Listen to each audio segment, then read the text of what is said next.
ceux qui sont les habitués de nos webinaires le savent, on aime toujours ça commencer par un bref tour de table ou quelques personnes qui veulent briser la glace en partageant avec nous leur enjeu de l'heure, leur plus grand défi de communication du moment. Donc, évidemment, aujourd'hui, on parle de motivation, de mobilisation, de com interne. Je vous invite à partager ceux qui le veulent sur cet élément-là. Qu'est-ce qui vous anime actuellement? Quels sont les grands défis ou encore les questionnements ou les priorités du moment en lien avec le sujet du jour? Est-ce qu'on a des braves qui ont envie de briser la glace? Essoufflement, mobilisation, motivation, on a, je pense, rarement autant entendu ces mots-là que dans les dernières semaines. Puis on a tout indique que ça va continuer. Donc, merci à ceux qui ont partagé. Je pense que vous avez mis le doigt sur des éléments clés, fondamentaux.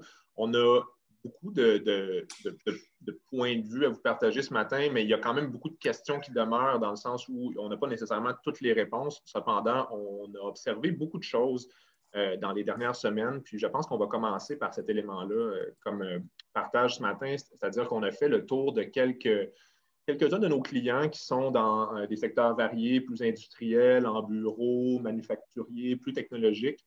Puis on a voulu savoir un petit peu de leur point de vue aussi quels étaient les enjeux du moment. Puis on en a gardé trois qui nous apparaissaient comme étant vraiment trois axes importants sur lesquels il fallait réfléchir. On a d'abord un client dans le secteur agroalimentaire qui nous a dit, bien, la COVID est là, elle est toute là, elle occupe 60, 70, 80 % de nos esprits, de nos communications, mais on a également d'autres enjeux, d'autres priorités dans notre paysage d'affaires. On va en parler avec Jean tout à l'heure, entre autres, en santé-sécurité. L'automne avant l'hiver, c'est une période qui est toujours propice à une hausse d'accidents. Comment on amène des communications sur d'autres enjeux que la COVID alors qu'il faut continuer à maintenir le cap avec une communication assez systématique au niveau des mesures sanitaires de la pandémie. Donc, grand défi actuellement d'un point de vue de com pur. Ensuite, on nous a parlé de toutes les activités sociales, tout ce qui cimente les organisations, le party de Noël, les campagnes de financement, les fêtes d'accueil, les fêtes des employés. Tout ça, au printemps, on était en mode réactif, puis là, on ajoutait un cocktail virtuel par ici, on ajoutait une activité de groupe virtuelle par là, très, très réactif. Et là, on est allé, durant l'été, une certaine légèreté qui s'est installée, et dans les organisations à l'automne, pour beaucoup, c'est un constat que la situation va durer pendant plusieurs mois, puis on ne peut plus être à la pièce. Et ça nous prend un plan de match pour les prochains mois, voire la prochaine année, parce que tous les grands jalons, puis les éléments clés qui, justement, liaient, là, qui étaient un peu la fondation des entreprises d'un point de vue social, de culture, ben ça n'existe plus ou ça doit être réinventé. Donc, c'est vraiment un point fort, puis on va y réfléchir ensemble. Et finalement, les bons coups, les succès, comment on parvient à les maintenir actifs, à continuer de les célébrer dans le secteur manufacturier. Puis on avait quelqu'un de Kruger qui mentionnait des préoccupations. Ben, comment on arrive à reconnaître des anniversaires de service, des nombres de journées sans accident, ou avant, on était beaucoup dans les rassemblements, puis ça faisait le travail, puis on utilisait ça pour, après ça, nos médias sociaux, puis nos communications, puis c'était toute une espèce de train qui pouvait vivre grâce à ces activités-là, et tout ça est à réinventer également. Donc, vous voyez trois champs divers de préoccupations pour lesquels il faut se donner un plan d'action, il faut se donner une stratégie parce que, on va le répéter à plusieurs reprises, mais on est parti pour quelques mois, voire peut-être quelques années. On voulait vous proposer un petit retour en arrière pour voir un petit peu comment la communication a évolué de notre point de vue, puis de façon très, très schématisée et synthétisée, parce que je suis sûr que dans chaque organisation, il y a toutes sortes de nuances, puis les choses ne se sont pas déroulées de la même manière partout. Mais disons, si on y allait d'une analyse là, très, très segmentée, ce qu'on voyait en mars, évidemment, on était dans la réaction et l'abondance, voire la surabondance de communication. Donc, il fallait informer, il fallait dire ce qui se passe, il fallait s'ajuster, voire survivre dans certains cas. Et on poussait de l'information, on poussait, il faut organiser le télétravail, il faut s'organiser pour maintenir le navire à flot, maintenir le cap. Et on était beaucoup donc dans la réaction, et c'est normal, c'était difficile de planifier à quelques jours, voire quelques semaines à l'avance. Et la priorité était mise à je veux passer à travers mars et avril. Vous voyez que le terme communication aux employés, ben, il n'est pas là. Il aurait pu être là, puis je suis sûr que dans plusieurs organisations, il y a eu des efforts qui ont été faits, mais il faut se rappeler l'état d'esprit de fin mars, début avril. On était en mode garder la tête hors de l'eau, puis organiser nos employés. Il faut que ça marche. On veut continuer de faire comme on faisait auparavant, avec le moins d'impact possible, mais le bien-être des employés, on l'a plus vu arriver dans les priorités à la fin du printemps puis au début de l'été.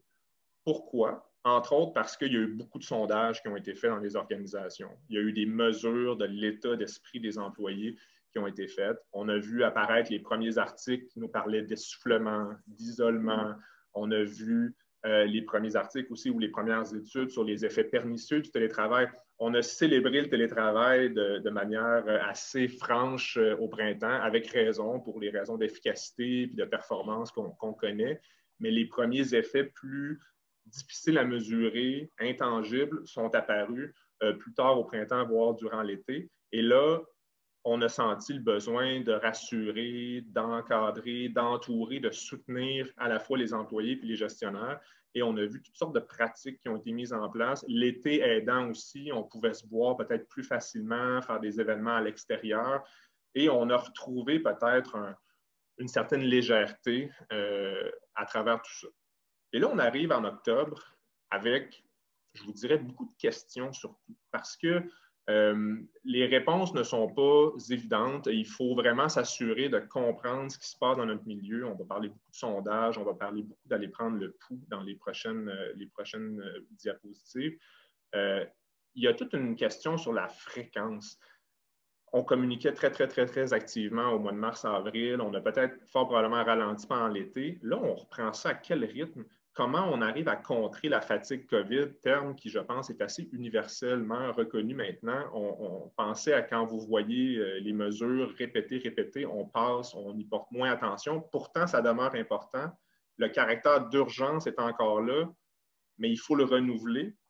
Puis les employés ne sont pas dupes. Là. À un moment donné, quand ça fait un certain nombre de fois qu'on répète les mêmes messages, même s'ils sont encore pertinents, ben on a l'impression de se faire servir du réchauffé, entre guillemets. Donc, comment maintenir l'urgence de la situation, le caractère très, très important de la pandémie, des mesures, de tout ce qui en découle, tout en se renouvelant. Grand défi pour le ton. Puis au niveau des priorités, ben, il y en a beaucoup qui se sont ajoutés dans les derniers mois. On a parlé de plus en plus de santé mentale, de bien-être. On a parlé beaucoup de sentiments d'engagement, de mobilisation, de mesurer au-delà de la performance, puis toute l'efficacité qui vient avec le télétravail, comment arriver à intégrer là-dedans de l'humanité, puis de la culture d'entreprise, puis de tous les effets corollaires des bienfaits du travail au bureau qu'on n'a plus ou qu'on a beaucoup moins. Tout ça amène un ensemble de questions pour lesquelles on n'a pas le choix. À un certain moment, il faut se dire on a besoin d'un plan de match. On ne peut plus être juste à la pièce parce que c'est trop long, c'est trop important, puis ça concerne trop de gens. Ça doit faire partie des priorités. Et ça ne peut pas être une priorité de communication seulement. Si c'est vous, dans vos équipes, qui vous bataillez, entre guillemets, là, pour amener ces points-là dans les comités de direction, dans les planifications stratégiques, et que vous n'avez pas l'écoute nécessaire, c'est un enjeu parce que ça doit venir de la haute direction aussi. Il faut sensibiliser la haute direction, puis il y a toutes sortes de manières d'y arriver. On va vous présenter des mesures dont vous pourriez discuter, mais il faut assurément que ça soit un travail de concert avec la haute direction et l'équipe des communications.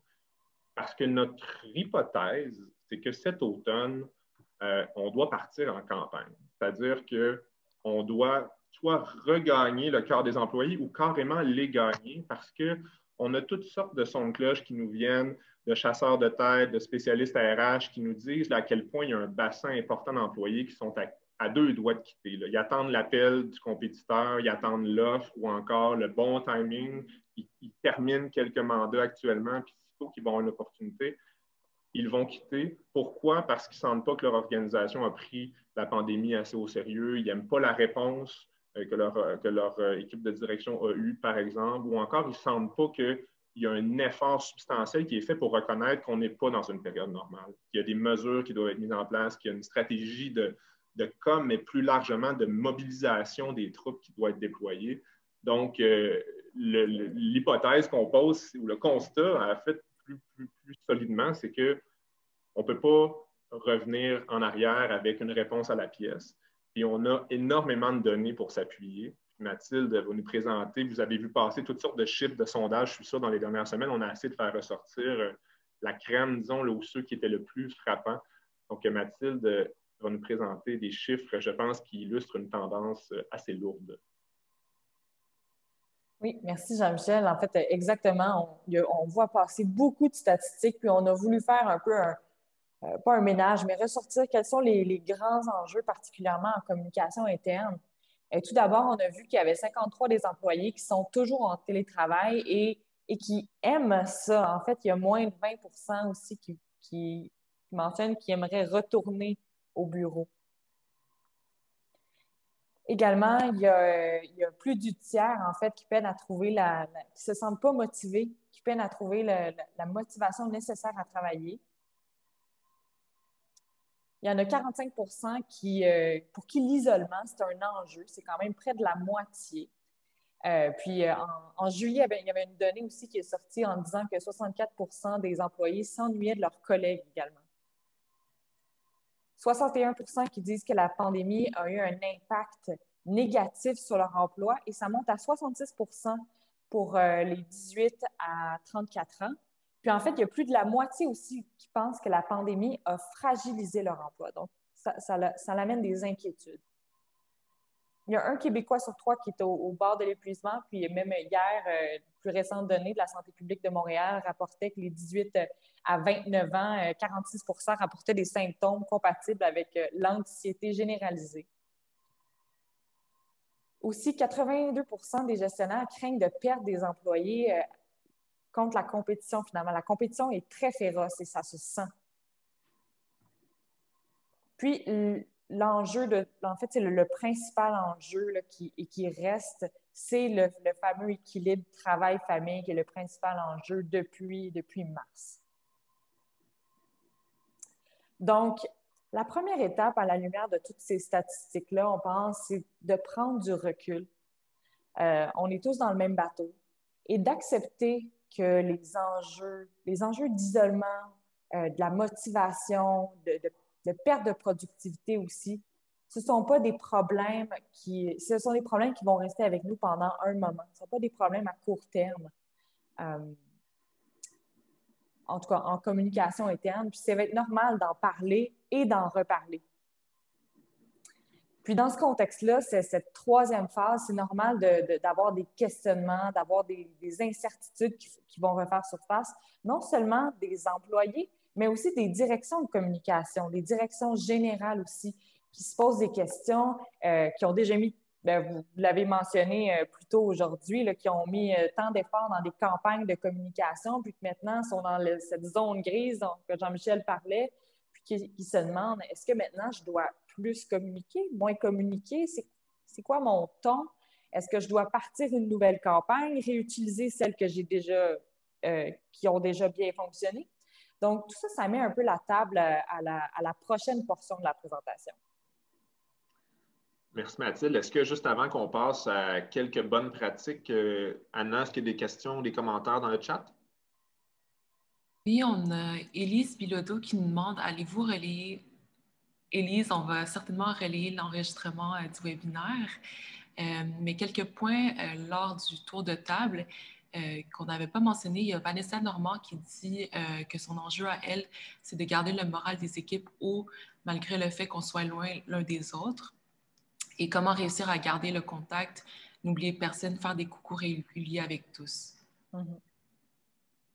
Bon, ben, je pense qu'on est tous mûrs pour la portion que Mylène va nous présenter. Donc, des meilleures pratiques qu'on a vues, qu'on a lues ou en fait qu'on a même testées avec certains clients dans certaines organisations. En effet, avec les 7 dernières années, on a des leçons à retenir et donc pour nous orienter vers l'avenir, on n'est plus dans l'inconnu total. On peut maintenant planifier, aligner nos communications avec nos objectifs d'affaires en faisant notamment un plan. Donc, si on passe aux différentes pratiques, donc ce qu'il faut poursuivre, notamment, donc garder un ton rassurant, communiquer avec confiance, surtout être à l'écoute. Et être à l'écoute, ça prend une toute autre dimension maintenant avec le télétravail, c'est d'observer, observer beaucoup. Lorsque vous faites des réunions, c'est de voir l'état des gens. Est-ce qu'ils semblent fatigués? Est-ce qu'on sent des tensions? Remarquez le ton, la nature des échanges entre les employés, c'est une bonne piste pour faire les suivis après de façon individuelle avec eux, par exemple. Mesurer le moral, l'engagement des employés. On a tous des bonnes intentions, on met de l'avant des activités, différentes des initiatives, mais est-ce qu'on les mesure? Et quels sont vos outils d'analyse? On peut laisser tomber assurément cette année le traditionnel sondage annuel où on demande à l'employé comment ça a été. Il faut pousser ça davantage de façon ponctuelle, en continu, que ce soit après des réunions, que ce soit après une phase importante pour votre entreprise, des ateliers, des activités, pour connaître la satisfaction des employés en continu. Si vous n'êtes pas en mesure de faire des sondages, c'est de poser quelques questions et de voir si vous répondez par l'affirmative à celle-ci. Favoriser les appels vidéo, toujours, vraiment, ça favorise les échanges, les contacts humains, beaucoup plus de dynamisme, de l'interaction, plus personnel également, et le faire de façon impromptue. Donc, oui, c'est bien d'avoir nos différents meetings, mais d'échanger aussi à l'occasion à brûle-pourpoint comme ça. La santé, sécurité au sommet, ça demeure des priorités. Il faut se rappeler toujours que derrière des travailleurs, des professionnels, il y a des humains qui ont des réalités à la maison et qu'ils vivent différent la pandémie. Donc, se préoccuper de la santé mentale, la sécurité des gens, ça demeure une priorité au niveau des sécurités sanitaires. Autre point, faire preuve de flexibilité, c'est le mot d'ordre de l'année, toujours s'adapter en continu, revoir nos pratiques, se poser des questions, s'ajuster. C'est assurément un point. Et faire preuve, maintenir la cadence, le momentum. Donc, peut-être un petit exemple ici, au niveau de la flexibilité, de la cadence. Chez nous, chez Casacom, au début de la pandémie, on communiquait chaque jour sur l'évolution de la pandémie. Et à un moment donné, on a fait un sondage. Justement, on voulait mesurer nos communications et un point portait sur la fréquence. On a noté que les gens trouvaient que c'était trop. Et donc, on a ajusté en conséquence pour l'établir à une fois par semaine. Et donc, c'est important par la suite de maintenir cette cadence-là pour vraiment créer un momentum, mais de montrer aussi de notre leadership. Puis, voilà. Ce qu'il faut maintenant instaurer, inspirer les leaders qui sont des ambassadeurs. La pandémie, c'est comme toute gestion de changement. On veut s'assurer que les gestionnaires, les leaders soient en phase avec nos changements, avec les nouvelles directives. On veut qu'ils incarnent les valeurs et transmettent les bons messages aux employés. Donc, c'est vraiment partir d'eux pour que ensuite les changements puissent se transposer et qu'ils font les suivis nécessaires avec les individus, est-ce qu'ils font des rencontres individuelles, est-ce qu'ils suivent le moral des troupes, est-ce qu'ils soulignent les bons coups. Donc, le rôle du gestionnaire, clairement, change avec cette année. Planifier et structurer ses communications internes versus des activités à la pièce, on l'a mentionné beaucoup. On était très à la pièce en mars-avril, mais ça ne peut plus continuer comme ça. Et en dépit des mesures sanitaires qui changent souvent avec le gouvernement en les maintenant en place, on est en mesure de planifier, de se faire un plan de match trimestriel et de vraiment continuer au rayonnement de l'entreprise. La mobilisation, l'engagement des employés, c'est primordial. Miser dans vos employés plus que jamais, c'est vraiment une tendance qui est observée aux États-Unis, au Canada, au Québec, très important. J'ai ici une donnée pour vous. 64% des employés sont quittés leur emploi en 2020. Et ça, c'est en dépit de la pandémie. C'est une tendance de fond qui donc, il y avait un pourcentage également très élevé en 2019. Et donc, au cœur du développement des employés, il y a l'engagement, la satisfaction, le maintien de la culture d'entreprise. Et donc, la formation contribue notamment à maintenir les employés engagés, mais encore faut-il mesurer. Comité de communication, comité de célébration, ça ne repose plus uniquement ce poids-là de la pandémie sur les ressources humaines ou le groupe de communication. Une des façons qu'on peut mettre contrevenir et en bonne pratique, c'est créer différents comités. Un comité de communication qui va plus suivre la pandémie, l'évolution de la pandémie. Créer un comité de célébration qui va relever, partager les bons coups des équipes. Donc, en créant ces différents comités-là, on distribue un peu les tâches, là, puis s'assurer qu'il y ait une fluidité. Donc, renforcer la culture, donc continuer à créer des nouvelles expériences, des rendez-vous, c'est de recréer la machine à café en regardant l'agenda si nos collègues sont disponibles, 5-10 minutes, discuter, échanger avec eux. Donc, il ne faut pas oublier ça, on échange meeting après meeting, mais il faut garder l'humain en tête, c'est primordial. Et puis, finalement, répondre avec imagination aux règles sanitaires. En mars-avril, on a eu surtout tendance à tout arrêter, mais là, il faut continuer. Il faut le faire avec imagination, créativité. Je pense, par exemple, et j'ai quelques exemples pour vous, à l'annonce d'un investissement majeur. Est-ce qu'on peut faire, par exemple, une vidéo 360 pour montrer nos nouvelles installations, nos équipements? Il y a des façons très simples de pouvoir de le démontrer aux gens qui ne peuvent pas se déplacer et le visiter en faisant des vidéos, en respectant les mesures avec des horaires plus serrés, par exemple. Donc, ce sont des exemples ou encore en relation de presse. Tu dis, moi, j'arrête tout. Il y a des façons de le faire. C'est juste que ça prend de la patience. Les journalistes sont en effet débordés, mais c'est de revoir notre approche de relation de presse, mais c'est de poursuivre. Donc, c'est de respecter les mesures sanitaires, mais de faire aussi notre part pour la relance économique. Donc, c'est de trouver cet équilibre-là, bien sûr. Ce qu'il faut arrêter, Jean-Michel le disait, mais c'est servir du réchauffé. Il ne faut pas se dire qu'on répète les succès passés, il faut se réinventer. Et se réinventer, ça amène des opportunités. On va nommer quelques inspirations plus tard, notamment avec le cas que va présenter à la fin Jean, mais il faut voir en ça des opportunités aussi. Pour l'autre point, s'entêter à implanter des outils, des canaux qui ne lèvent pas. Et ici, je vais laisser quelques chiffres parler d'eux-mêmes. Selon une étude, 77 des répondants ont révélé perdre du temps avec la gestion des différents outils de communication. Il y a des emails, il y a des SMS, il y a d'autres plateformes et on a des différents chats. Et on s'y perd. Et 51 des répondants trouvent qu'ils prennent plus de temps dans les rencontres, les réunions, mais c'est surtout de la gestion de la coordination. Donc, c'est de trouver les bons outils, mais éviter qu'il y ait une abondance aussi. Donc, se concentrer sur les principaux.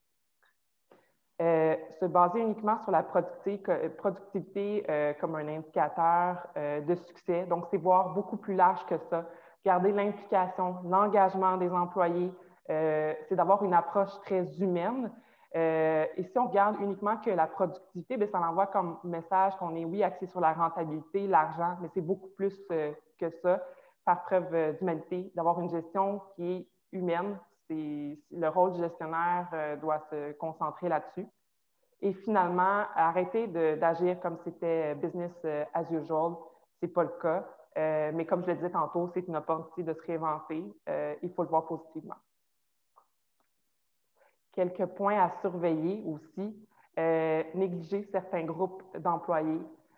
Par exemple, si on est une entreprise en usine versus au bureau, peut-être que les employés en usine sont perçus comme des travailleurs essentiels, on communique différent versus le bureau. Ou ce qu'on note aussi, ce qu'on observe beaucoup avec le télétravail, c'est qu'entre petites équipes, les gens sont beaucoup plus soudés, mais ce qui fait en sorte qu'il y a une distance avec les autres employés ou encore un détachement envers l'organisation. Donc, comment je peux construire des liens, trouver des activités, mais penser à mes différents employés.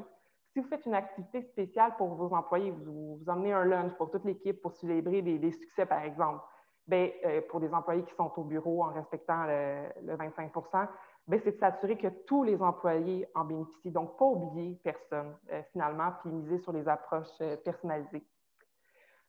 Autre point, trouver l'équilibre entre les communications formelles et informelles. On a mis en place plusieurs outils avec des différents outils de chat, par exemple, pour communiquer. Mais pour qu'on puisse communiquer en continu avec les employés, entre collègues, mais c'est bon aussi de prévoir des moments dans notre agenda pour simplement voir avec cette personne comment tu vas, comment ça va ton travail, comment tu réussis avec le travail, la famille. Et ça, encore une fois, avec les gestionnaires, mais c'est quelque chose qu'il faut encore plus intégrer. La perte de rythme dans les communications peut être perçue comme un relâchement. Donc, c'est de s'assurer d'avoir vraiment, comme on le disait tout à l'heure, une bonne cadence, fréquence. On n'a pas la réponse, la recette magique. C'est vraiment en sondant aussi vos employés, en regardant le pouls, voir ce qui est mieux pour vous pour ce point-là. Et puis finalement, bon, on le mentionnait, mais c'est d'avoir un plan. Je pense que si on peut retenir un point sur les bonnes pratiques, c'est d'avoir un plan de match, y aller de façon, par exemple, que j'ai tantôt trimestrielle, mais un plan de match pour bien s'orienter. Merci, Mylène. On voulait vous partager quelques inspirations aussi avant de passer à l'entretien avec Jean. Je ne sais pas si, Anna, il y avait des commentaires ou s'il y avait des gens qui voulaient intervenir à ce stade-ci? Il ne semblerait pas y avoir de questions, mais vous êtes les bienvenus pour lever votre main ou sinon les poser dans la section Q&R. Merci, Anna. Donc, on va présenter quelques inspirations qu'on a trouvées, certaines qu'on a initiées. Mylène en premier. Oui.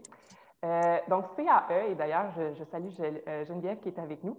Une belle initiative ici que CAE a mis en place. Elle a envoyé un message à tous, à ses employés, pour identifier des bons coups, des gens qui avaient mis des initiatives en place durant la pandémie et qui se démarquaient. Et ils ont reçu 250 courriels approches et ils ont vraiment brandé cette initiative-là sur les médias sociaux en mettant en avant les initiatives, les employés. Donc, il y a eu un rayonnement au niveau de l'employé, mais aussi de la marque employeur. Donc, c'est encore là, c'est une belle opportunité, une belle visibilité aussi pour l'entreprise créative.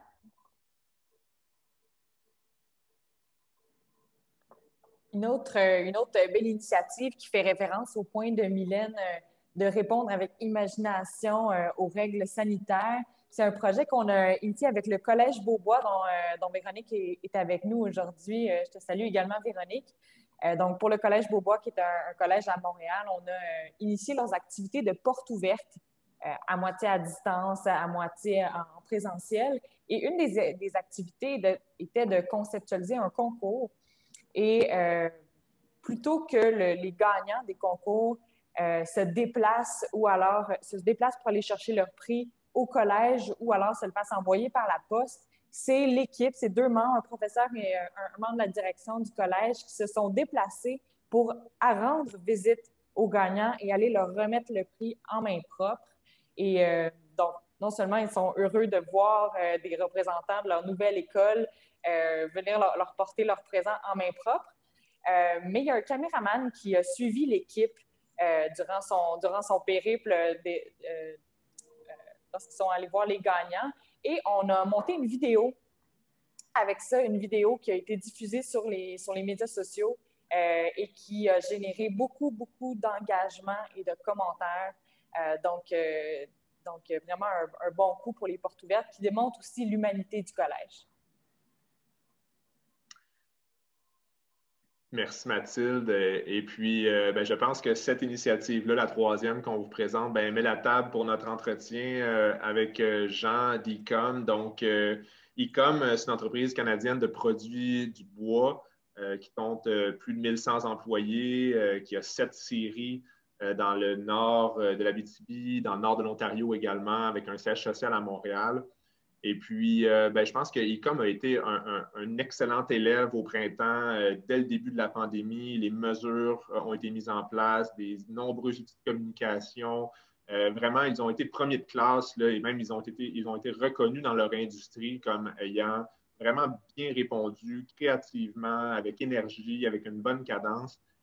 Et là, ils se retrouvent à la fin de l'été avec une crainte d'un essoufflement parce qu'il faut repartir la machine, il faut ramener l'intensité à un niveau peut-être même plus grand qu'elle était au printemps parce qu'on parlait de la fameuse fatigue, il faut la surmonter, mais il faut garder le caractère d'urgence et d'importance de la pandémie. Donc, on travaille actuellement là, avec ICOM à vraiment mettre en place une campagne, mais je pense que c'est plus large que ça, une stratégie de mobilisation où on mise sur la force du groupe, on mise sur la capacité des employés à pouvoir transmettre leurs humeurs, comment ils se sentent, même si c'est des gens qui travaillent dans le bois, qui n'ont pas nécessairement accès à un ordinateur, qui puissent vraiment partager leurs états d'âme, puis sentir que l'organisation est derrière eux, mais aussi qu'ils ont un rôle à jouer, puis comment ils peuvent aussi continuer de célébrer les bons coups, les associer à leurs valeurs, puis que ça puisse vivre. Donc, c'est juste un petit aperçu, mais je pense que Jean va être la bonne personne pour pouvoir nous expliquer le pourquoi de cette mobilisation-là, pourquoi c'est nécessaire. J'avais envie de commencer l'entretien en te faisant revenir brièvement sur le début de ton parcours chez ICOM parce que ce n'est pas anodin. Tu as commencé en plein dedans, à la mi-mars, lorsque le grand confinement a débuté. Peut-être nous revenir sur ton expérience comme gestionnaire de communication en période de crise uniquement. En fait, tu n'as pas connu ICOM dans une autre situation que la pandémie. Ton propos, puis les nombreux exemples, les bonnes pratiques que tu as partagées, puis surtout la réflexion derrière, on sent que tu as pensé longuement à comment bien faire les choses, puis assurément, ça explique probablement en partie les bons résultats que tu mentionnes présentement. Donc, merci beaucoup d'avoir été avec nous.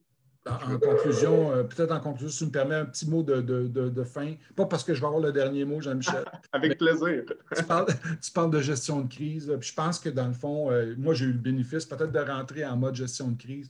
Moi, je vous dirais peut-être qu'on a une opportunité que COVID nous donne présentement, c'est d'être en gestion de crise, justement. Et de garder ce mode-là sans être en crise soi-même puis être en panique, mais de garder le mode gestion de crise. Merci Jean, je remercie Mylène et Mathilde également, ainsi qu'Anna. Et puis évidemment tous les participants, ceux qui ont partagé également des points de vue, qui ont posé des questions, merci beaucoup. Restez à l'affût, on aura une prochaine Casa Académie en novembre sur une thématique qui, j'espère, vous touchera tout autant. Donc merci à tous et à toutes et puis au plaisir.